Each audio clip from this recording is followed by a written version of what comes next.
4 septembre 1945, 4 mois après la chute de Berlin, 4 mois après que le régime nazi s'est effondré en cendres et en ruines, 4 mois après que tout soldat raisonnable a déposé les armes et accepté la défaite. Mais dans l'immensité glacée du cercle polaire arctique, 11 soldats allemands tiennent toujours leur position. Ce ne sont pas des fanatiques, ce ne sont pas des idéologues agrippés à un rêve brisé. Ils sont piégés, oubliés. Et selon toutes les règles connues de la logique, ils devraient déjà être morts. C'est l'histoire des derniers nazis à se rendre lors de la Seconde Guerre mondiale. Pas dans les ruines de Berlin, pas dans les forêts de Bavière, mais sur une île désolée, plus proche du pôle Nord que de toute civilisation vivante. Un endroit si isolé que même la guerre semblait l'avoir oublié. Un lieu où survivre relevait déjà d'un acte de défi lancé à la nature, et où 11 hommes allaient survivre au Troisième Reich par une endurance brute et implacable. Revenons à 1944. La guerre tourne en défaveur de l'Allemagne. Le front de l'Est s'effondre, les Alliés se rapprochent à l'Ouest. Mais dans les couloirs discrets et sans éclat du renseignement militaire nazi, une opération continue, silencieuse. Opération Haudegen, une station météorologique secrète, enfouie dans l'Arctique, bien au-delà de la portée des forces ennemies. Sa mission, transmettre des données météorologiques vers l'Allemagne, des données capables de décider du succès ou de l'échec des opérations de sous-marins, des données susceptibles d'influencer l'issue des combats navals dans l'Atlantique Nord, des données qui, en théorie, pourraient encore changer le cours de la guerre. La station est construite sur Nordostland, une île aride de l'archipel de Svalbard, un endroit où le soleil disparaît pendant des mois, un endroit où la température chute à 40 degrés sous zéro, un endroit où la terre n'est pas vraiment de la terre, mais de la glace posée sur de la roche, qui bouge et se fissure à chaque tempête. Il n'y a pas d'arbres, pas d'abris, hormis ceux que les soldats construisent eux-mêmes. Aucun secours possible si quelque chose tourne mal. L'équipe est réduite, 11 hommes, sous le commandement du lieutenant Wilhelm Degueux, météorologue et géographe. Pas un soldat de combat, pas un officier SS aguerri, simplement un scientifique en uniforme de la Wehrmacht, chargé d'exploiter une station météo au bout du monde. Il n'attend pas de gloire. Il n'imagine pas que la survie sera le combat le plus difficile de sa vie. La station est composée de cabanes de bois préfabriquées, renforcées contre le vent. À l'intérieur, du matériel radio, des instruments scientifiques, des couchettes serrées les unes contre les autres pour conserver la chaleur. À l'extérieur, une étendue infinie de glace, de vent et de silence. Les soldats s'installent dans une routine. 2 fois par jour, ils transmettent leurs relevés météorologiques vers l'Allemagne. Ils chassent quand ils le peuvent, ils rationnent quand ils le doivent, ils réparent les équipements qui cèdent sous le froid, ils attendent. Mais attendre dans l'Arctique n'est pas une activité passive, c'est une guerre d'usure menée contre l'environnement lui-même. Le froid se moque de l'idéologie, il se moque des drapeaux, des ordres ou de la chute des empires. Il ne fait qu'une chose, il prend. Le premier signe de ce qui les attend arrive très vite. L'un des soldats souffre d'un violent mal de dents. Il n'y a pas de dentiste,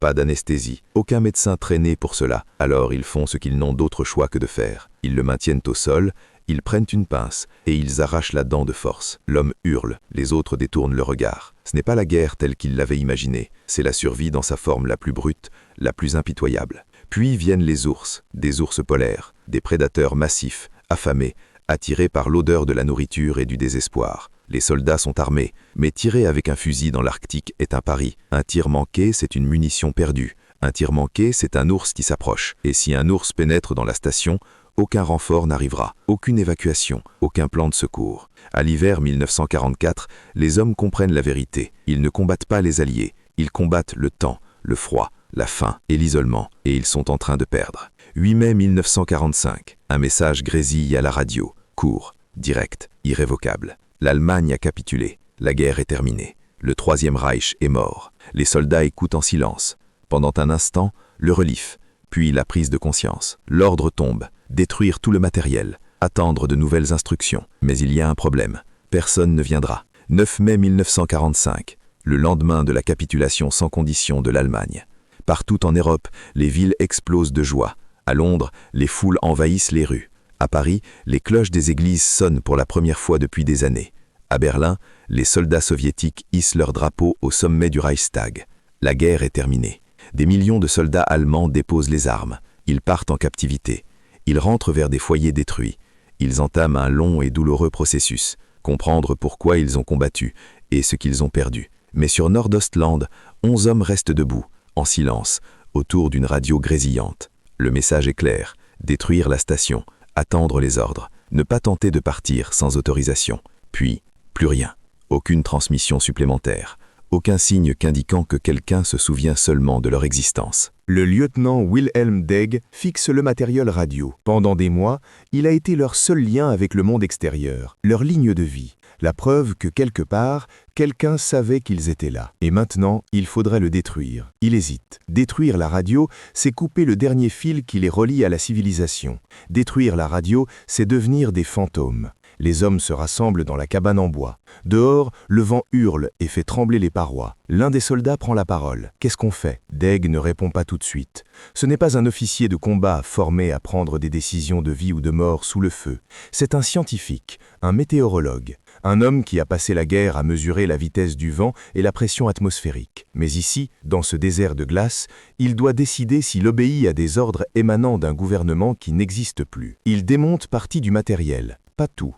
Assez pour obéir, mais pas assez pour effacer toute possibilité d'appeler à l'aide si jamais l'aide venait. Un compromis né du désespoir. La reconnaissance que les règles ne s'appliquent plus. La guerre est finie. Mais eux sont toujours en guerre, contre la glace, le froid, l'isolement. Les jours deviennent des semaines. Les semaines deviennent des mois. Juin, juillet, août. Aucun navire à l'horizon. Aucun avion dans le ciel. Aucune mission de secours. Selon toute logique, quelqu'un aurait déjà dû venir. Les Alliés sont capitulés, mais les Alliés connaissent l'existence des stations météorologiques arctiques. Ils en connaissent la valeur stratégique. Ils savent que les nazis en exploitaient dans des régions isolées. Alors, pourquoi personne m'est venu? La réponse est simple. Personne ne les cherche. Les Alliés sont occupés à reconstruire l'Europe, à traquer les criminels de guerre, à démanteler la machine militaire nazie. Une poignée de soldats coincés dans l'Arctique n'est pas une priorité. Ce n'est même pas une note de bas de page, c'est un oubli. Les hommes commencent à rationner plus sévèrement. La nourriture s'épuise, les munitions diminuent. La chasse devient médiocre. Les phoques et les oiseaux qui les nourrissaient autrefois se font rares. Ils mangent moins, ils bougent moins, ils économisent leur énergie comme des soldats assiégés économisent leurs balles. Chaque calorie compte, chaque geste est calculé. Le poids psychologique est plus lourd que l'épreuve physique. En temps de guerre, il y a un ennemi, une ligne de front, un objectif. Ici, il n'y a rien, aucun ordre, aucune mission, aucune fin en vue. L'un des soldats commence à craquer. Il se parle à lui-même. Il fixe l'horizon pendant des heures, attendant un navire qui ne viendra jamais. Degg l'observe attentivement. Il a lu des récits sur la folie polaire, l'effondrement psychologique provoqué par l'isolement, le froid, la lumière éternelle ou l'obscurité sans fin. Il sait que si un homme cède, les autres le suivront. Alors il impose une routine, des observations météorologiques quotidiennes, même s'il n'y a plus personne pour les recevoir. L'entretien du matériel, même s'il n'est plus utilisé, des expéditions de chasse, même lorsqu'elles reviennent bredouilles. Cette routine n'est pas une question de survie, c'est une question de santé mentale. Septembre 1945, 4 mois après la fin de la guerre. Les hommes se réveillent au son de quelque chose qu'ils n'ont pas entendu depuis plus d'1 an, un moteur. D'abord, ils pensent à une hallucination. Dans l'Arctique, l'esprit joue des tours. Les sons voyagent sur la glace de manière étrange, déformée. Puis ils le voient, un navire. Un bâtiment norvégien de chasse aux phoques avançant lentement entre les glaces. Les soldats se précipitent. Ils allument un feu de signalisation. Ils agitent les bras depuis le rivage. Le navire change de cap. Il se dirige vers eux. Pour la première fois depuis des mois, les hommes ressentent autre chose que le froid et la faim, du relief, de l'espoir, de la peur. Le capitaine norvégien pose le pied sur la glace. Il est marqué par les éléments, prudent, armé. Il fixe les 11 soldats allemands incrédules. « Qui êtes-vous » demande-t-il dans un allemand hésitant. Degg s'avance. « Wehrmacht, station météo. Nous sommes ici depuis 1944. » Le capitaine secoue la tête. « La guerre est finie. » Nous le savons. Un long silence. Le capitaine regarde son équipage, puis de nouveau les Allemands. « Vous devez vous rendre. » Degg acquiesce lentement. Mais personne ne bouge, parce que personne ne sait comment le faire. Il n'existe aucun protocole pour cela. Aucune cérémonie officielle, aucun officier pour recevoir leurs armes, juste un capitaine de bateau norvégien et 11 soldats épuisés, oubliés. Degg saisit son arme de poing, lentement, délibérément. Il la pose sur une caisse en bois. Les autres soldats l'imitent. Fusils, pistolets, couteaux. Un après l'autre, les armes sont déposées. 4 septembre 1945, 4 mois après la fin de la guerre, le lieutenant Wilhelm Degg devient le dernier soldat nazi à se rendre pendant la Seconde Guerre mondiale. Pas sur un lieu de bataille, pas dans un bunker, mais sur une île gelée de l'Arctique, où la guerre était déjà finie depuis des mois. 9 mai 1945, le lendemain de la capitulation sans condition de l'Allemagne. Partout en Europe, les villes explosent de joie. À Londres, les foules envahissent les rues. À Paris, les cloches des églises sonnent pour la première fois depuis des années. À Berlin, les soldats soviétiques hissent leur drapeau au sommet du Reichstag. La guerre est terminée. Des millions de soldats allemands déposent les armes. Ils partent en captivité. Ils rentrent vers des foyers détruits. Ils entament le long et amer processus de compréhension de ce pourquoi ils ont combattu et de ce qu'ils ont perdu. Mais sur Nordostlanden, 11 hommes restent debout, en silence, autour d'une radio grésillante. Le message est clair, détruire la station, attendre les ordres, ne pas tenter de partir sans autorisation. Puis plus rien. Aucune transmission, aucun plan d'évacuation, aucune reconnaissance de leur existence. Le lieutenant Wilhelm Degg fixe le matériel radio. Pendant des mois, il a été leur seul lien avec le monde extérieur, leur ligne de vie, la preuve que quelqu'un, quelque part, se souvenait d'eux. Et maintenant, il doit être détruit. Il hésite. Détruire la radio, c'est couper le dernier lien avec la civilisation. Détruire la radio, c'est devenir invisible. Les hommes se rassemblent dans la cabane en bois. Le vent hurle dehors, faisant vibrer les murs. L'un des soldats demande « Qu'est-ce qu'on fait ?» Degg ne répond pas immédiatement. Il n'est pas un officier de combat, il est scientifique, météorologue, un homme qui a passé la guerre à mesurer le vent et la pression d'air. Mais ici, il doit décider s'il obéit à des ordres venus d'un État qui n'existe plus. Il démonte une partie du matériel. Pas tout, assez pour obéir, mais pas assez pour perdre toute chance d'appeler à l'aide. Un compromis dicté par le désespoir. La reconnaissance que les règles ont cessé d'exister. La guerre est finie, mais eux luttent encore. Contre la glace, le froid, la solitude. Les jours deviennent des semaines.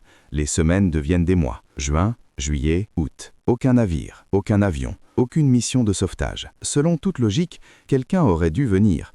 Les Alliés savent que les stations météorologiques arctiques existent. Ils connaissent leur importance stratégique. Ils savent que les nazis en exploitaient dans des zones reculées. Alors pourquoi personne ne vient? Parce que personne ne cherche. Les Alliés reconstruisent l'Europe. Ils traquent les criminels de guerre. Ils démantelent l'appareil nazi. 11 hommes perdus dans l'Arctique ne sont pas une priorité. Ce n'est même pas une note en bas de page. C'est un oubli. Les rations diminuent encore. La nourriture manque. Les munitions aussi. La chasse devient infructueuse. Ils mangent moins, ils bougent moins, ils économisent leur énergie comme des soldats assiégés. Chaque calorie compte, chaque geste est réfléchi. Le poids psychologique dépasse la souffrance physique. À la guerre, il y a un ennemi, un front, un but. Ici, il n'y a rien. Aucun ordre, aucune mission, aucune fin. L'un des soldats commence à perdre la pierre. Il parle seul. Il scrute l'horizon pendant des heures. Degg surveille la situation. Il connaît la folie polaire, l'effondrement causé par l'isolement, le froid et la lumière sans fin ou l'obscurité totale. Il sait que si l'un craque, les autres suivront. Alors il impose une discipline quotidienne, des relevés météo sans destinataire, de la maintenance inutile, des expéditions de chasse infructueuses. Ce rituel n'est pas une question de survie, c'est une question de raison. Septembre 1945, 4 mois après la fin de la guerre. Les hommes se réveillent au bruit d'un moteur. D'abord, ils pensent rêver. Dans l'Arctique, les sens trompent. Mais ils voient le navire, un bâtiment norvégien, avançant lentement dans la glace. Ils allument un feu. Ils agitent les bras. Le navire change de direction. Pour la première fois depuis des mois, ils ressentent autre chose que le froid et la faim. Le relief, l'espoir, la peur. Le capitaine norvégien descend sur la glace. Il est prudent, armé. Il regarde les 11 soldats allemands, stupéfaits. « Qui êtes-vous » Dej répond. « Wehrmacht, station météo. Depuis 1944. » Le capitaine secoue la tête. « La guerre est terminée, nous le savons. » Un silence pesant. Puis le capitaine déclare « Vous devez vous rendre. » Dej acquiesce. Mais personne ne sait comment. Il n'y a aucune procédure, aucune cérémonie, aucun officier. Seulement un capitaine norvégien et 11 soldats épuisés. Dej sort son arme. Lentement, il la pose sur une caisse. Les autres suivent. Fusil, pistolet, couteau. Un à un. 4 septembre 1945. 4 mois après la fin de la guerre, le lieutenant Wilhelm Dej devient le dernier soldat nazi à se rendre lors de la Seconde Guerre mondiale. Pas sur un champ de bataille, pas dans un bunker, mais sur une île gelée de l'Arctique, où la guerre était déjà terminée depuis longtemps. Le capitaine norvégien ne célèbre pas, il ne se réjouit pas, il ne traite pas les Allemands comme des ennemis vaincus, ni comme des prisonniers dangereux. Il les regarde comme on regarde des fantômes, creux, épuisés, à peine en vie. Les 11 soldats se tiennent en ligne lâche sur la glace. Leurs uniformes sont en lambeaux, rapiécés avec des morceaux de tissu et de peau animale. Leurs visages sont émaciés, la peau tendue sur les os. Leurs yeux sont enfoncés, chargés de mois de faim, de froid et d'attente. Ils ne ressemblent plus à des soldats. Ils ressemblent à des survivants de quelque chose de bien pire que la guerre. Le capitaine pose la question qui le ronge depuis l'instant où il les a aperçus. « Pourquoi n'êtes-vous pas partis » Dej soutient son regard. « Nous n'avions aucun moyen de partir. Vous auriez pu essayer, construire un radeau, signaler les navires de passage. Il n'y avait aucun navire, et un radeau ici, c'était une condamnation à mort. » Le capitaine hoche lentement la tête. Il connaît ces eaux. Il sait ce que la glace fait au bois, au métal, aux hommes. Il sait que tenter de fuir aurait été un suicide. Mais il y a une autre question, une question qu'il ne pose pas à voix haute, mais qui flotte dans l'air gelé entre eux. Pourquoi ne pas simplement abandonner ? Pourquoi endurer encore 4 mois de faim et de froid alors que la guerre était déjà terminée ? Pourquoi marcher sur la glace et la laisser vous emporter ? Pourquoi continuer à lutter quand il n'y avait plus rien pour quoi se battre ? Dej n'a pas de réponse. Ou peut-être qu'il en a une, mais qu'elle ne peut pas être formulée. Car survivre, au fond, n'est pas rationnel. Ce n'est pas une décision prise une fois pour toutes, c'est une décision renouvelée chaque jour, chaque heure, à chaque instant où le froid s'infiltre, où la faim ronge, où l'isolement étouffe. Et sur Nordaustlandet, pour 11 hommes, la réponse a toujours été la même. Pas encore, pas aujourd'hui, pas comme ça. Les Norvégiens aident les Allemands à charger le peu qu'ils possèdent sur le navire. Des effets personnels, des notes scientifiques, des relevés météorologiques que personne ne lira jamais. La station est abandonnée, livrée à la glace. En quelques semaines, le vent arrachera les toits des cabanes. En quelques mois, la neige ensevelira les murs. En quelques années, il ne restera que des débris éparpillés dans l'étendue gelée. Un monument silencieux à une mission qui a survécu au régime qui l'avait ordonné. Alors que le navire s'éloigne de l'île, Dej se retourne vers l'île. Il y a passé plus d'une année de sa vie, une année plus longue que n'importe laquelle. Une année où chaque jour durait une semaine, et chaque semaine un mois. Il ne ressent rien. Le voyage vers le sud dure plusieurs jours. Les Allemands restent sous le pont, non pas comme des prisonniers, mais comme des passagers dont personne ne sait vraiment quoi faire. On les nourrit peu, les rations sont limitées, même à bord d'un navire norvégien, mais davantage que ce qu'ils ont mangé depuis des mois. Certains ne parviennent pas à garder la nourriture. Leurs corps ont oublié comment digérer autre chose que la privation. Les Norvégiens sont méfiants, mais pas hostiles. Ils savent que ces hommes ne sont pas des officiers SS, ni des criminels de guerre. Ce sont des météorologues, des opérateurs radio, du personnel de soutien, des hommes à qui l'on a confié la pire affectation de la Wehrmacht et qui y ont survécu. Mais malgré tout, ce sont des nazis, et la guerre est trop récente. Les plaies trop vives pour que ce fait soit ignoré. 10 septembre 1945, le navire arrive à Tromsø, en Norvège, une petite ville portuaire de l'extrême nord. Les Allemands sont escortés à terre et remis aux autorités alliées, des officiers britanniques, des responsables norvégiens, des hommes en uniforme impeccable qui regardent les 11 Allemands avec un mélange d'incompréhension et d'agacement administratif. Personne ne sait quoi faire d'eux. Ce sont des prisonniers de guerre, techniquement. Mais la guerre est terminée depuis 4 mois. Les camps débordent déjà de prisonniers allemands. Les Alliés s'intéressent aux cibles de valeur, officiers supérieurs, services de renseignement, criminels de guerre présumés, pas à des opérateurs de stations météo qui se sont rendus sur une île gelée dont personne n'avait jamais entendu parler. Degueux et ses hommes sont interrogés. Nom, grade, parcours militaire, où étiez-vous stationné, quelle était votre mission, avez-vous commis des crimes de guerre? Les réponses sont consignées, classées, oubliées. Un officier britannique se penche en arrière sur sa chaise et fixe Degueux. « Vous êtes en train de me dire que vous êtes resté coincé là-haut plus d'1 an ? Oui, vous n'avez pas essayé de vous échapper. Il n'y avait personne où aller. » L'officier secoue la tête. « Vous êtes peut-être les types les plus chanceux de toute cette guerre, ou les plus malchanceux. Je n'arrive pas à trancher. » Degueux ne répond pas. La chance n'est pas le mot qu'il choisirait. Les hommes sont envoyés dans un camp de prisonniers en Norvège, puis transférés dans un camp en Grande-Bretagne, puis finalement rapatriés en Allemagne. Le processus prend des mois. Lorsque Degueux foule à nouveau le sol allemand, début 1946, la guerre est terminée depuis presque 1 an. L'Allemagne qu'il a quittée n'existe plus. Les villes sont en ruine. L'économie est brisée. Des millions de morts, de disparus, de déplacés. Le régime nazi a disparu, démantelé, condamné. Et personne ne veut parler de la guerre. Personne ne veut entendre parler de survie. Personne ne veut se souvenir. Degueux reprend sa vie de géographe. Pendant des années, il ne parle pas publiquement de Nordostlandet. Lorsqu'il le fait enfin, des décennies plus tard, ce n'est pas comme un soldat racontant un ultime fait d'armes héroïque, c'est comme un scientifique décrivant une mission météorologique qui a tourné au désastre. Il ne la glorifie pas, il ne la dramatise pas, il se contente d'énoncer les faits. 11 hommes, une station météo, l'Arctique et 18 mois d'isolement qui ont survécu au Troisième Reich. Mais l'histoire ne s'arrête pas avec Dege, car pendant que le monde avançait, Nordostlandet, lui, se souvenait. La station est restée, enfouie sous la neige, figée dans le temps, un vestige d'une guerre qui a tenté d'atteindre jusqu'aux confins les plus reculées de la planète.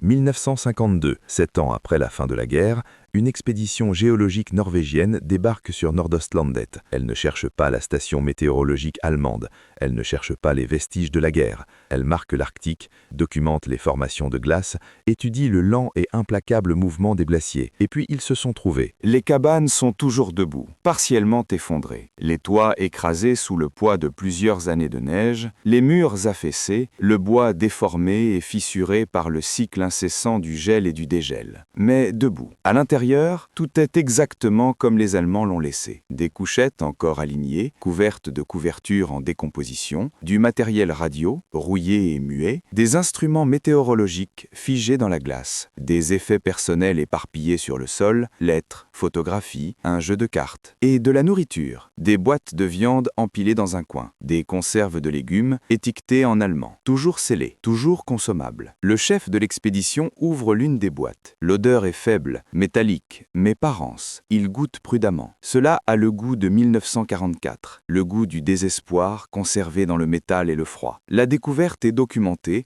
classée, puis largement oubliée. La station n'a rien d'historiquement majeur. Elle n'a pas changé le cours de la guerre. Elle n'abritait pas de criminels de guerre ni armes secrètes. C'était simplement une station météo, une note de bas de page dans une guerre déjà inscrite dans l'histoire. Mais pour ceux qui s'intéressent aux marges de l'histoire, à ce qui est négligé, oublié, étrange, Nordostlandet devient autre chose. Un monument à l'endurance. Un rappel que les guerres ne se terminent pas toujours proprement. Que la reddition n'est pas toujours immédiate. Que certains soldats ont livré des combats sans rapport avec l'idéologie, la stratégie ou la victoire. Ils se sont battus pour une seule chose, survivre un jour de plus. 1981, près de 40 ans après la guerre, Wilhelm Dege, désormais septuagénaire, publie ses mémoires. Wettertrupp au Degen, la station météorologique allemande de l'Arctique. Ce n'est pas un best-seller. Le livre n'est pas traduit dans une dizaine de langues. Il ne provoque pas de scandale ou de débat. Mais il est lu par des historiens, des météorologues et par ceux que fascinent les limites de l'expérience humaine. Dege écrit sans amertume. Il ne revendique pas d'héroïsme. Il ne cherche pas à justifier le régime nazi. Il ne romantise pas l'Arctique. Il décrit simplement ce qui s'est passé. Le froid, la faim, l'isolement, la lente prise de conscience qu'ils avaient été oubliés et la reddition silencieuse, sans éclat, qui fit d'eux les derniers. Dans son livre, Dege révèle un détail absent des rapports officiels. Un détail que le capitaine norvégien n'a jamais demandé, un détail que les interrogateurs britanniques n'ont jamais jugé utile de consigner. Dans les dernières semaines, avant la reddition, les hommes ont voté. Fallait-il détruire complètement la station et tenter de s'échapper par leurs propres moyens, ou fallait-il attendre les secours, même s'ils ne venaient jamais? Le vote n'a pas été unanime. Certains voulaient partir immédiatement, construire un radeau, signaler d'éventuels navires, tenter leur chance avec la glace. Ils disaient que l'attente était une mort certaine, que les Alliés les avaient oubliés, que personne ne viendrait. D'autres voulaient rester. Ils affirmaient que partir, c'était mourir à coup sûr, que l'Arctique les curait plus vite que la faim, que leur seule chance était d'attendre, d'économiser leurs forces, d'espérer. Dege a donné la voix décisive. Ils attendraient. Il ne dit pas s'il regrette cette décision. Il ne dit pas si c'était le bon choix ou simplement le moins mauvais. Il dit simplement que c'est celui qu'ils ont fait et que 4 mois plus tard, un navire norvégien est apparu et que s'ils étaient partis, ils seraient morts. Mais il y a autre chose dans ses mémoires. Quelque chose que Dege ne formule jamais explicitement, mais qui imprègne tout le récit. Une question qui hante l'histoire entière. Et si le navire n'était jamais venu? Et si les Norvégiens entretâtent une autre route? Et si la glace avait été trop épaisse cette année-là? Et si la guerre s'était terminée en plein hiver, quand aucun navire ne s'aventure si loin au nord? Combien de temps les 11 hommes auraient-ils attendu? Combien de temps se seraient-ils accrochés à l'espoir de sauvetage? À quel moment la survie cesse d'être un choix pour devenir autre chose? Un réflexe, une habitude, un refus obstiné de laisser le froid gagner. Degueux ne répond pas à ces questions. Peut-être ne peut-il pas. Peut-être que la seule réponse honnête est qu'il n'en sait rien, qu'aucun d'eux ne le savait, qu'il se levait chaque matin en décidant simplement de ne pas mourir, puis recommençait, encore et encore, jusqu'au jour où un navire est apparu à l'horizon. 1995, 50 ans après la reddition, une équipe de documentaires se rend sur Nord-Ouest Landais. La station est toujours là, encore plus dégradée, à moitié ensevelie sous la glace, mais reconnaissable. Ils filment les ruines. Ils interviewent Deg, désormais octogénaire, fragile mais lucide. Il revient sur l'île pour la première fois depuis 1945. Il marche lentement sur le sol gelé, sa respiration se condensant dans l'air arctique. Il s'arrête devant la cabane principale, la fixe longuement, puis se détourne. « Cet endroit ne me manque pas », dit-il doucement, « mais j'y pense tous les jours. » Le documentaire lui pose la question que tout le monde attend. « Vous considérez-vous comme le dernier nazi à s'être rendu ?» Deg marque une pause. « Je me considère comme le dernier soldat d'un régime mort à avoir déposé les armes. Que cela fasse de moi le dernier nazi, je ne saurais le dire. Je n'ai jamais été nazi. J'étais un scientifique en uniforme de la Wehrmacht. » C'est une réponse prudente, diplomatique, mais peut-être aussi honnête, car la guerre ne s'est pas terminée avec l'idéologie. Elle s'est terminée avec l'épuisement, avec la faim, avec des hommes trop épuisés pour combattre et trop obstinés pour mourir. 2003. Wilhelm Deg meurt à l'âge de 93 ans. Sa nécrologie paraît dans quelques journaux allemands. Certains mentionnent la station météo. Certains le qualifient de « dernier nazi à s'être rendu », d'autres de « soldat oublié d'une guerre oubliée ». Mais la station, elle, demeure, gelée, silencieuse. Un lieu où 11 hommes ont attendu qu'une guerre les libère. Un lieu où la survie n'avait rien de glorieux, ni d'héroïque, ni même de particulièrement significatif. C'était simplement la survie, un jour après l'autre, jusqu'au dernier jour. Et même celui-là est arrivé sans bruit. 4 septembre 1945. 4 mois après la chute de Berlin, 4 mois après que le régime nazi s'est effondré en cendres et en ruines, 4 mois après que tout soldat rationnel ait déposé les armes et accepté la défaite. Mais dans les étendues glacées du cercle arctique, 11 soldats allemands tiennent encore leur position. Ce ne sont pas des fanatiques, ce ne sont pas des idéologues accrochés à un rêve brisé, ils sont piégés, oubliés. Et selon toutes les règles connues de la logique, ils devraient déjà être morts. Voici l'histoire des derniers nazis à se rendre pendant la Seconde Guerre mondiale. Pas dans les ruines de Berlin, pas dans les forêts de Bavière, mais sur une île désolée, plus proche du pôle Nord que de toute civilisation vivante. Un endroit si isolé que même la guerre a fini par l'oublier. Un lieu où survivre relevait déjà de la défiance contre la nature et où 11 hommes allaient survivre au Troisième Reich par une endurance brute et impitoyable. Revenons en 1944. La guerre tourne contre l'Allemagne, le front de l'Est s'effondre, les Alliés se rapprochent par l'Ouest. Mais dans les couloirs feutrés de renseignements militaires nazis, une opération discrète, sans gloire, se poursuit. L'opération Haudegen, une station météorologique secrète enfouie dans l'Arctique, port de portée des forces ennemies. Sa mission, transmettre des données météorologiques à l'Allemagne.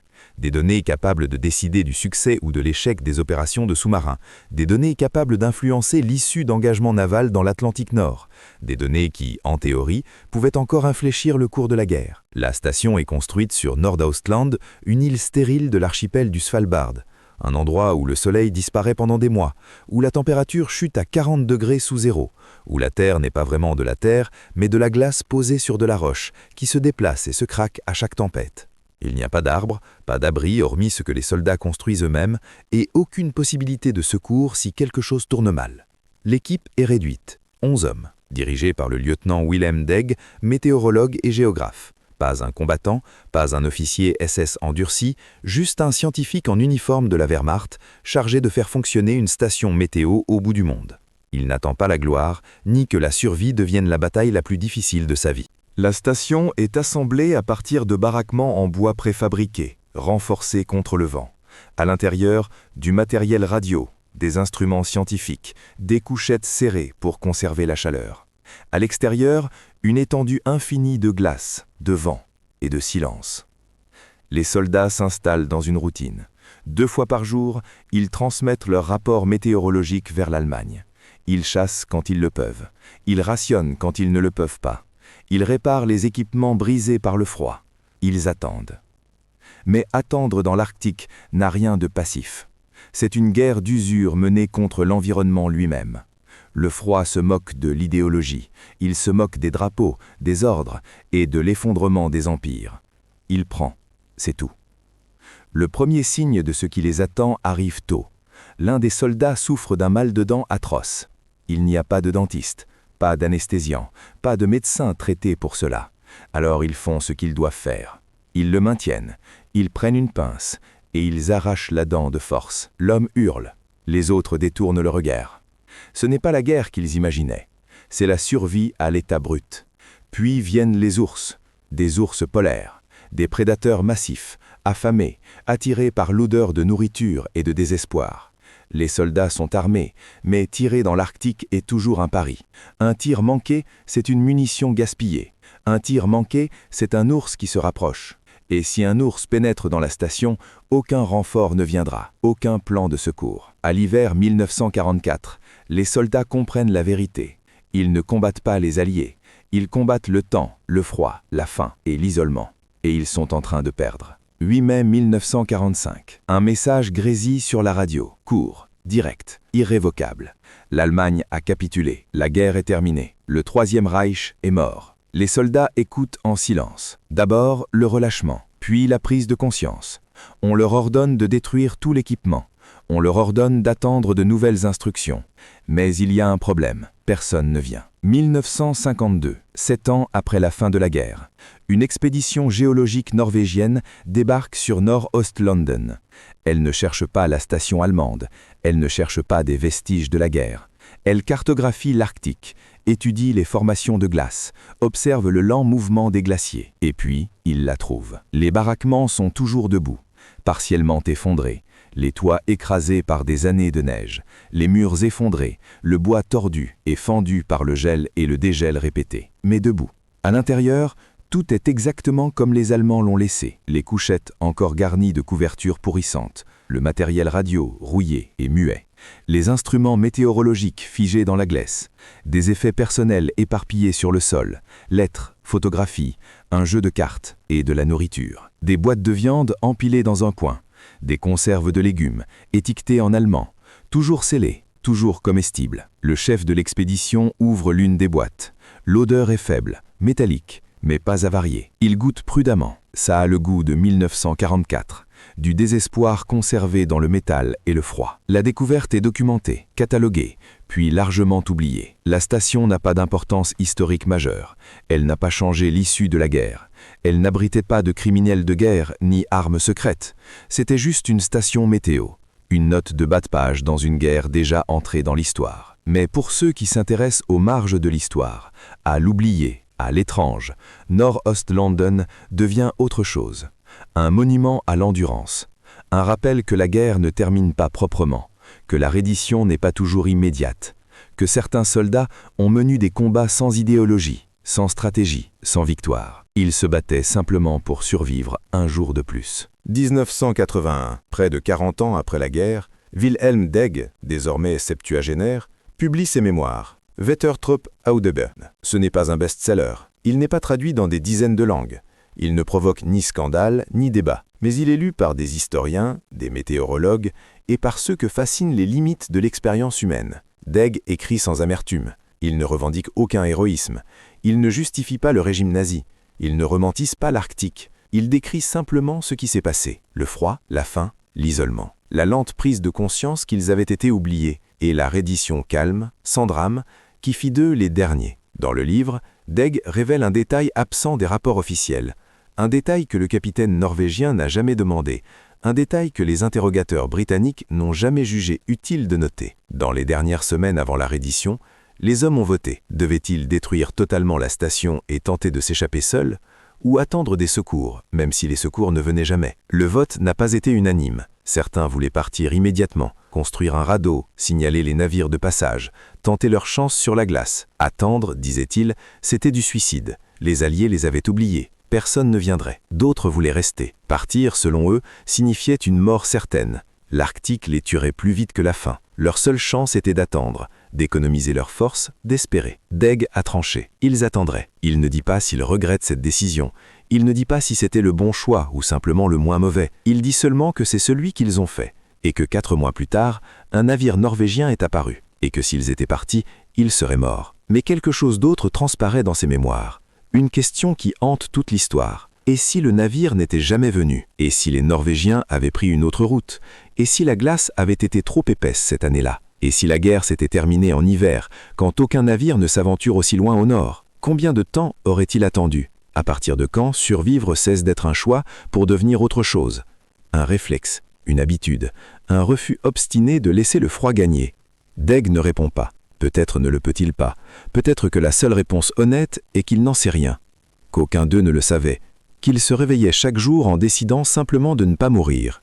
Encore, et encore, jusqu'au jour où un navire est apparu à l'horizon. 1995, 50 ans après la reddition, une équipe de documentaristes se rend sur Nordøstlandet. La station est toujours là, encore plus délabrée, à moitié engloutie par la glace, mais reconnaissable. Ils filment les ruines. Ils interviewent Degg, désormais octogénaire, fragile mais lucide. Ils retournent sur l'île pour la première fois depuis 1945. Il marche lentement sur le sol gelé, son souffle formant des nuages dans l'air arctique. Il s'arrête devant le baraquement principal. Le regarde longuement, puis se détourne. « Je ne regrette pas cet endroit », dit-il doucement, « mais j'y pense tous les jours. » Le documentaire lui pose la question que tout le monde attend. « Vous considérez-vous comme le dernier nazi à s'être rendu ?» Degg hésite. « Je me considère comme le dernier soldat d'un régime mort à avoir déposé les armes. Est-ce que cela fait de moi le dernier nazi? Je ne sais pas. Je n'ai jamais été nazi.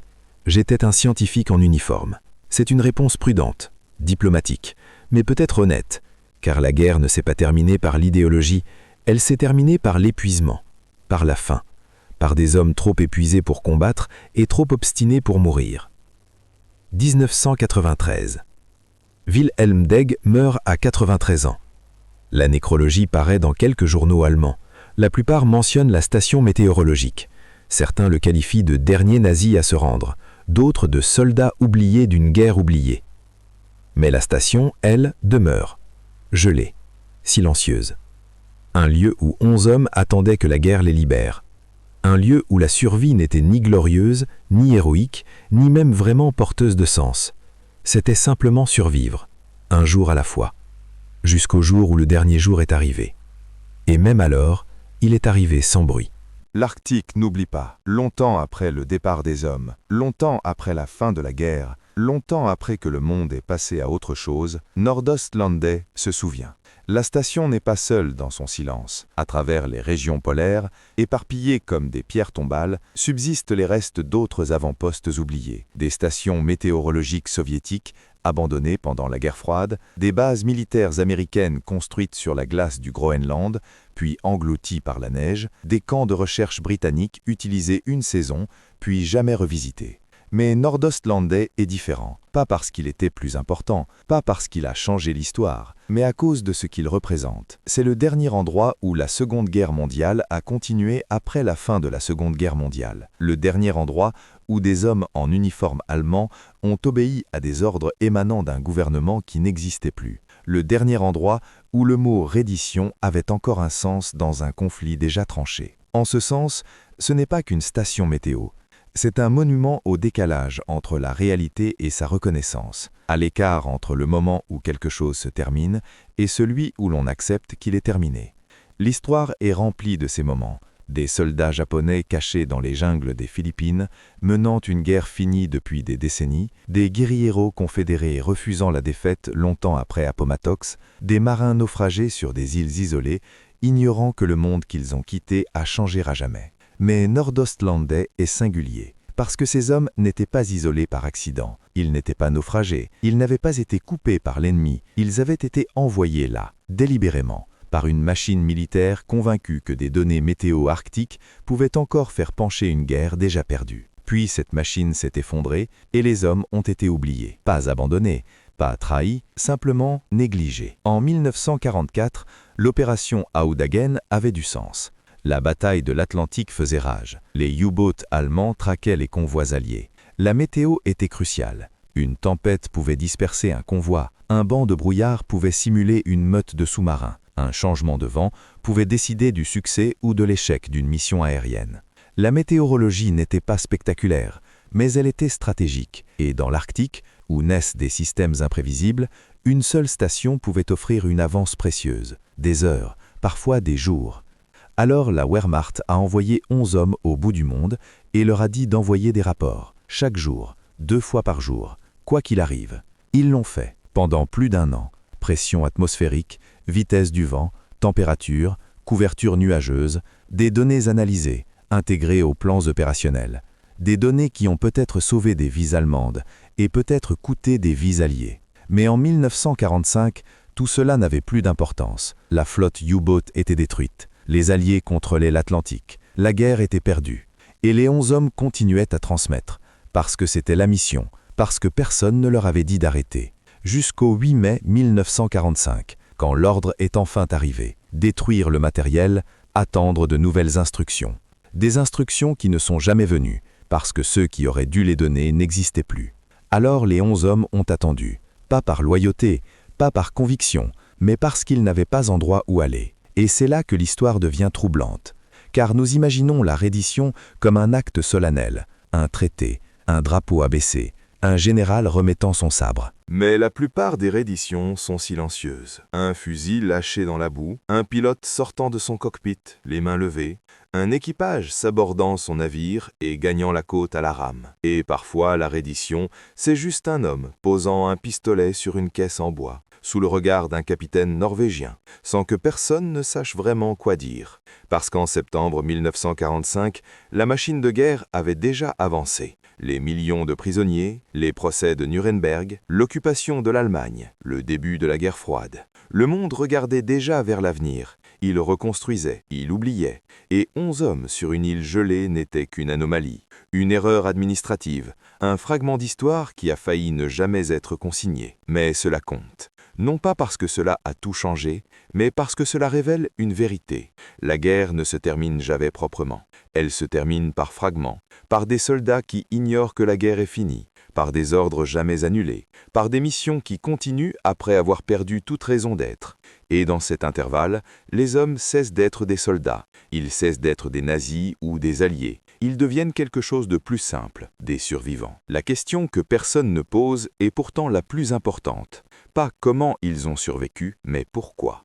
À l'été 1945, les 11 hommes de Nord-Ostlandais connaissaient la vérité. Ils n'attendaient pas de sauvetage, ils attendaient la mort. Une mort lente, implacable. La mort par la faim, la mort par le froid, la mort sous les griffes d'un ours polaire traversant les parois fragiles de leur baraquement, la mort par l'isolement, celui qui ronge l'esprit jusqu'à ce qu'il ne reste plus que du bruit blanc. Et pourtant, ils continuaient. Ils ne se sont pas allongés dans la neige pour laisser le froid les emporter. Ils ne se sont pas avancés dans l'océan. Ils n'ont pas retourné leur arme entre eux-mêmes. Pourquoi? La réponse la plus simple serait l'espoir. La conviction qu'un secours finirait par arriver, que quelqu'un, quelque part, se souviendrait d'eux, que les Alliés, ou les Norvégiens, ou n'importe qui, enverraient un navire. Mais l'espoir est fragile, et dans l'Arctique, l'espoir meurt vite. En juin, il s'effritait. En juillet, il n'était plus qu'un murmure. En août, il avait disparu. Et malgré cela, il continuait. Alors, si ce n'était pas l'espoir, qu'est-ce que c'était? La routine. Daigle l'avait compris instinctivement. Il n'était pas un officier de combat. Il n'avait jamais mené d'homme à l'assaut. Il n'avait jamais ordonné une charge ni planifié une attaque. Mais il comprenait quelque chose de plus fondamental. Dans l'absence de sens, la routine devient le sens. Chaque matin, les hommes se levaient à la même heure. Chaque matin, ils prenaient des relevés météorologiques, température, vitesse du vent, pression atmosphérique. Ils consignaient ces données dans des carnets que personne ne lirait jamais. Chaque jour, ils entretenaient le matériel. Ils réparaient les baraquements. Ils rationnaient la nourriture. Ils chassaient quand c'était possible. Ils nettoyaient leurs armes. Rien de tout cela n'avait d'importance. La guerre était terminée, la mission était terminée. Les données étaient devenues inutiles, mais la routine leur donnait quelque chose à quoi s'accrocher, une structure, une raison de se lever, une raison de se bouger, une raison de ne pas abandonner, car l'alternative, c'était rester assis dans la baraque et attendre de mourir.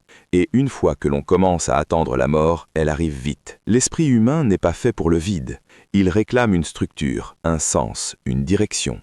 Retirez-les et il s'effondre sur lui-même.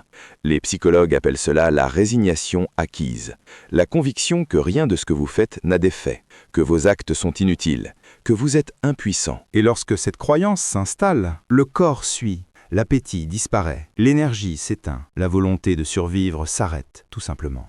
Dodge l'avait déjà vu, au début de leur séjour sur Nordostland, avant que la routine ne soit solidement établie. L'un des soldats, à peine 20 ans, avait cessé de manger. Il disait qu'il n'avait pas faim. Il disait que la nourriture avait le goût de cendre. Dodge l'a forcé à manger. Pas avec douceur, pas avec des encouragements ou de la compassion, mais avec une brutalité froide. Tu mangeras, tu prendras ton tour de garde, tu feras ton travail. Parce que Dodge le savait, si un homme s'arrêtait, les autres suivraient. Et si la routine se brisait, ils mourraient tous. La routine est donc devenue sacrée, inviolable, un contrat tacite entre les hommes et la survie elle-même. Mais il y avait autre chose, quelque chose de plus difficile à nommer, la rancune, la pure obstination. Pas une rancune idéologique, pas une haine des Alliés, pas une loyauté au Reich, juste une rancune humaine brute, le refus de laisser l'Arctique gagner, le refus de laisser le froid, la faim et l'isolement avoir le dernier mot. Chaque réveil était un acte de défi, chaque repas avalé de force était une victoire, chaque toit réparé, chaque radio rafistolée, chaque phoque abattu envoyait le même message à l'Arctique. Pas encore, pas aujourd'hui, tu ne nous tueras pas. Ce n'était ni noble ni héroïque, c'était mesquin, obstiné, profondément humain. Et cela les a maintenus en vie. En septembre, il ne leur restait que cela. La routine continuait, mais mécaniquement. Les hommes se déplaçaient comme des automates. Ils mangeaient sans goûter. Ils travaillaient sans réfléchir. Ils dormaient sans rêver. Ils ne parlaient plus de ressoupe. Ils ne parlaient plus d'Allemagne. Ils ne parlaient plus de rien qui exigeait de l'espoir ou un futur.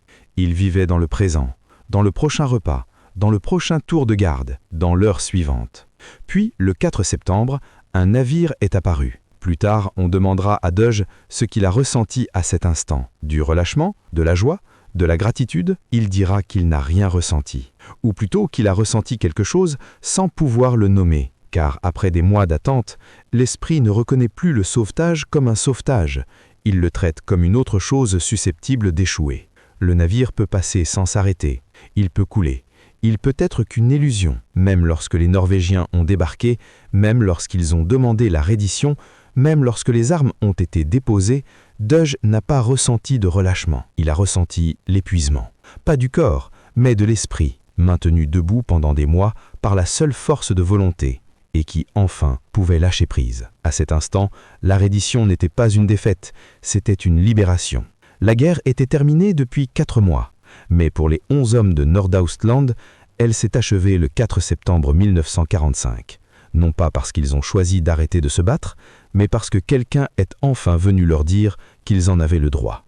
L'histoire devrait s'arrêter là, avec la reddition, avec le navire qui s'éloigne de Nordaustland, avec 11 hommes qui tentent enfin ce désert glacier qui a failli les tuer. Mais l'histoire n'est jamais aussi nette. Octobre 1945. Les 11 Allemands passent par un camp de prisonniers de guerre dans le nord de la Norvège. Ils sont photographiés, on prend leurs empreintes, on les interroge.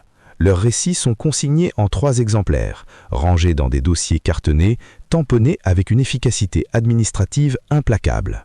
Les interrogateurs sont blasés.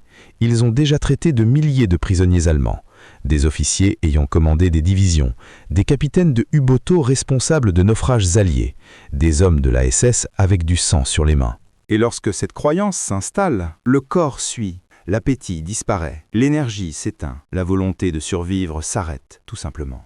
Dodge l'avait déjà vu, au début de leur séjour sur Nordostland, avant que la routine ne soit solidement établie. L'un des soldats, à peine 20 ans, avait cessé de manger. Il disait qu'il n'avait pas faim.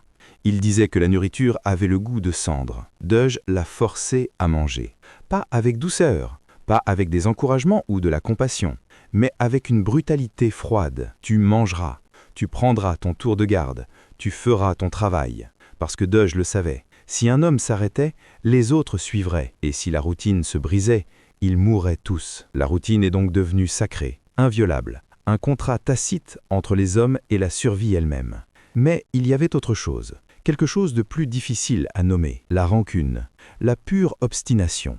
Pas une rancune idéologique, pas une haine des Alliés, pas une loyauté au Reich. Juste une rancune humaine brute, le refus de laisser l'Arctique gagner, le refus de laisser le froid, la faim et l'isolement avoir le dernier mot. Chaque réveil était un acte de défi, chaque repas avalé de force était une victoire, Chaque toit réparé, chaque radio rafistolée, chaque phoque abattu envoyait le même message à l'Arctique. Pas encore, pas aujourd'hui. Tu ne nous tueras pas. Ce n'était ni noble ni héroïque. C'était mesquin, obstiné, profondément humain. Et cela les a maintenus en vie. En septembre, il ne leur restait que cela. La routine continuait, mais mécaniquement. Les hommes se déplaçaient comme des automates. Ils mangeaient sans goûter. Ils travaillaient sans réfléchir. Ils dormaient sans rêver. Ils ne parlaient plus de ressoupe. Ils ne parlaient plus d'Allemagne. Ils ne parlaient plus de rien qui exigeait de l'espoir ou un futur. Ils vivaient dans le présent, dans le prochain repas, dans le prochain tour de garde, dans l'heure suivante. Puis, le 4 septembre, un navire est apparu. Plus tard, on demandera à Dodge ce qu'il a ressenti à cet instant. Du relâchement, de la joie, de la gratitude, il dira qu'il n'a rien ressenti. Ou plutôt qu'il a ressenti quelque chose sans pouvoir le nommer. Car après des mois d'attente, l'esprit ne reconnaît plus le sauvetage comme un sauvetage. Il le traite comme une autre chose susceptible d'échouer. Le navire peut passer sans s'arrêter. Il peut couler. Il peut être qu'une illusion. Même lorsque les Norvégiens ont débarqué, même lorsqu'ils ont demandé la reddition, même lorsque les armes ont été déposées, Dodge n'a pas ressenti de relâchement. Il a ressenti l'épuisement. Pas du corps, mais de l'esprit, maintenu debout pendant des mois par la seule force de volonté, et qui enfin pouvait lâcher prise. À cet instant, la reddition n'était pas une défaite, c'était une libération. La guerre était terminée depuis 4 mois. Mais pour les 11 hommes de Nordaustland, elle s'est achevée le 4 septembre 1945. Non pas parce qu'ils ont choisi d'arrêter de se battre, mais parce que quelqu'un est enfin venu leur dire qu'ils en avaient le droit. L'histoire devrait s'arrêter là, avec la reddition, avec le navire qui s'éloigne de Nordaustland, avec 11 hommes qui tentent enfin ce désert glacier qui a failli les tuer. Mais l'histoire n'est jamais aussi nette. Octobre 1945. Les 11 Allemands passent par un camp de prisonniers de guerre dans le nord de la Norvège. Ils sont photographiés, on prend leurs empreintes, on les interroge. Leurs récits sont consignés en 3 exemplaires, rangés dans des dossiers cartonnés, tamponnés avec une efficacité administrative implacable. Les interrogateurs sont blasés. Ils ont déjà traité de milliers de prisonniers allemands, des officiers ayant commandé des divisions, des capitaines de U-bateaux responsables de naufrages alliés, des hommes de la SS avec du sang sur les mains. Et maintenant, 11 météorologues qui ont passé la guerre sur une île dont personne n'avait jamais entendu parler. Un officier britannique feuillette le dossier de Degg. Aucune expérience de combat? Non. Aucune affiliation au parti? Non. Aucun crime de guerre? Non. L'officier referme le dossier. Vous serez rapatrié un jour. Dans quelques mois, peut-être dans un an. Degg acquiesce. Il a déjà attendu 4 mois après la fin de la guerre. Quelques mois de plus ne changent rien. Mais l'attente est différente maintenant. Avant, sur Nordaustlandet, l'attente était active. Une lutte permanente contre le froid, la faim, l'isolement. Chaque jour était une petite bataille, gagnée ou perdue. Ici, dans le camp, l'attente est passive. Il n'y a plus rien à combattre. Rien à endurer, sinon le temps. Et le temps, dans un camp de prisonniers, ne s'écoule pas de la même manière. Les hommes sont nourris, pas bien, mais suffisamment. Ils sont logés, pas confortablement, mais en sécurité. Ils ne risquent plus de mourir de froid ni d'être attaqués par un ours polaire. Et pourtant, certains commencent à se fissurer. Un soldat, son nom n'apparaît dans les archives que sous celui de Schreiber, cesse de parler, pas par défi, pas par traumatisme spectaculaire. Il cesse simplement de parler. Il mange quand on lui donne à manger, il dort quand on le lui ordonne, il se déplace quand on lui dit de le faire, mais il ne parle pas. Il ne regarde personne dans les yeux. Il ne répond à aucune question. Le médecin du camp l'examine. Aucune blessure physique, aucune maladie évidente. Juste le silence. Choc de guerre, suggère le médecin. Mais Schreiber n'a jamais combattu. Il n'a jamais vu le front. Il a passé la guerre à mesurer la vitesse du vent. D'épuisement alors. Malnutrition, stress psychologique. Le médecin prescrit du repos, comme si le repos pouvait se prescrire. Degg observe Schreiber attentivement. Il reconnaît ce qui est en train de se produire. Il l'a déjà vu sur Nordaustlandet. L'effondrement qui n'arrive pas pendant la crise, mais après. Quand le corps est en danger, l'esprit compense, il se durcit, il se focalise, il repousse tout le reste, la peur, le doute, le désespoir, pour se concentrer sur la survie. Mais quand le danger disparaît, l'esprit cesse de compenser. Et tout ce qui avait été repoussé revient d'un seul coup. Schreiber ne s'effondre pas à cause de Nordaustlandet. Il s'effondre parce qu'il est enfin sécurité pour le faire. C'est le coût caché de la survie, pas seulement le prix physique, bien réel, mais le prix psychologique qui vient après. Les hommes qui ont survécu à Nordauslanden n'en sont pas sortis indemnes. Ils l'ont emporté avec eux, dans les cauchemars qui les réveillaient en pleine nuit, dans la façon d'accumuler de la nourriture, même quand il y en avait assez, dans l'incapacité à supporter les espaces clos, les foules ou le silence. Deg écrira plus tard qu'il ne pouvait plus dormir dans l'obscurité totale, qu'il lui fallait toujours une lumière allumée, une porte entr'ouverte, quelque chose pour lui rappeler qu'il n'était pas revenu dans la baraque de Nordauslande à écouter le vent hurler dehors. Un autre soldat, identifié uniquement comme Koch, développa une peur obsessionnelle d'être oublié. Il écrivait sans cesse, à sa famille, à des amis, à de vagues connaissances à peine reconnues. Des dizaines de lettres envoyées depuis le camp, posant toujours la même question. « Te souviens-tu de moi ?» La plupart de ces lettres ne reçurent jamais de réponse, non par cruauté, mais parce que ceux à qui il écrivait avaient avancé, ou étaient morts, ou luttaient eux-mêmes pour survivre. L'Allemagne de 1945 n'avait pas de place pour les traumatismes individuels. Tout le pays était traumatisé. Des villes réduites en ruines, des millions de morts ou de disparus, des familles brisées, une économie anéantie, une identité nationale pulvérisée. Quand les hommes de Nordauslande rentrèrent enfin chez eux, pour certains fin 1945, pour d'autres en 1946, ils découvrirent un pays qui ne voulait pas entendre leur histoire.